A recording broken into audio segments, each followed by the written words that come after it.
অবৈধ স্থাপনা গুড়িয়ে দেয় নিজ ভূমি ফিরে পাচ্ছে তুরাগ নদী।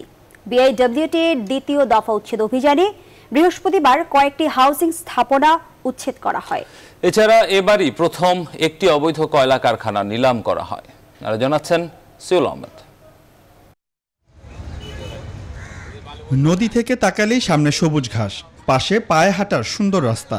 মনে হবে পরিকল্পনা মতো করা হয়েছে এই রাস্তা। তবে সত্যটা জানলে যে কেউই আঁতকে উঠবেন। পুরোটাই গড়ে উঠেছে তুরাগ নদী ভরাট করে।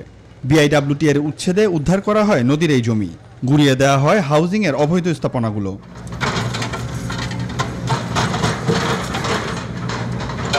বৃহস্পতিবার সকালে ঢাকা উদ্যানের দ্বীপনগর থেকে নদী উদ্ধার অভিযান শুরু করে বিআইডব্লিউটিএ। এ সময় দুই পাড়ের সব অবৈধ স্থাপনা ভেঙে দেওয়া হয়।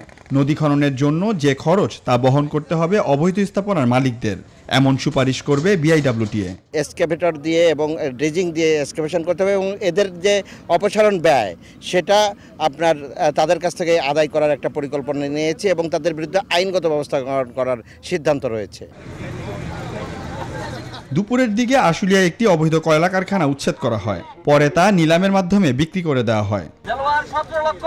কয়লা এখানে আসলে নিলাম হয়েছে তো, এবং যাতে পরবর্তীতে সেটা তার লাইসেন্সের আওতায় আসে, তাৎক্ষণিকভাবে নিলামের মাধ্যমে ব্যবস্থা নেওয়া হয়েছে। এটা আমাদেরকে নির্দিষ্ট করে দিক যে এই পর্যন্তই আপনারা খোলা হিসেবে ব্যবসা করতে পারবেন, অথবা স্ট্রাকচার করতে গেলে আর পরে গিয়ে করতে পারবেন।